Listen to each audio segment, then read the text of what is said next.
Hi students, welcome. So now I am Amrit Ji, physics teacher at Vidya Academy. So today we are going to see about inertia. So inertia வந்து சிம்பிளா எப்படி சொல்லலாம்? Inertia is the laziness of an object அப்படின்னு சொல்லலாம். அதாவது சோம்பேறித்தனம். So இந்த உலகத்தில் எல்லாத்துக்குமே வந்து பேசிக்கலி சோம்பல் இருக்கு அப்படின்னு நம்ம சொல்லலாம். ஓகே, ஸோ இந்த இனர்ஷியா வந்து ஃபிசிக்ஸில் எப்படி டிஃபைன் பண்ணுறோம்? So inertia is a property of an object by virtue of which it continues to be in its state of rest or uniform motion unless and until an external force acts on it. So அதாவது ஒரு பெரிய கல் இருக்கு வச்சுக்கோங்க, அதை நவுத்துறது வந்து நவுத்துறோன்னா ஒரு external force கொடுத்தா தான் நவுரும். அதே மாதிரி ஒரு ஆப்ஜெக்ட் ஒரு ஹை ஸ்பீடில் ஒரு ஸ்ட்ரெயிட் லைனில் போயிட்டுருக்குன்னா அதை நிறுத்தணும்னா ஒரு எக்ஸ்டர்னல் ஃபோர்ஸ் கொடுத்தா தான் அதை நிப்பாட்ட முடியும்.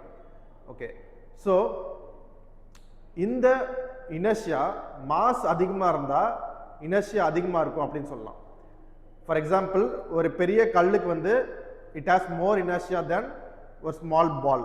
ஏன்னா ஒரு பால் வந்து ஈஸியாக நவுத்திடலாம், ஆனால் ஒரு பெரிய கல் நவுத்துறது ரொம்ப கஷ்டம் இல்லையா?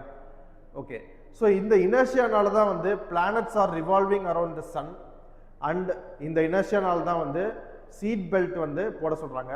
இவ்வளோ ஏன், இந்த இனர்ஷியானால தான் வந்து டைட்டானிக் கப்பல் கூட முழுங்கிடுச்சு. ஸோ அந்த ஷார்ட் பீரியட் ஆஃப் டைமில் அந்த கப்பலை நிப்பாட்ட முடியாதனால அது வந்து ஒரு ஐஸ்பர்கை மோதிருச்சு.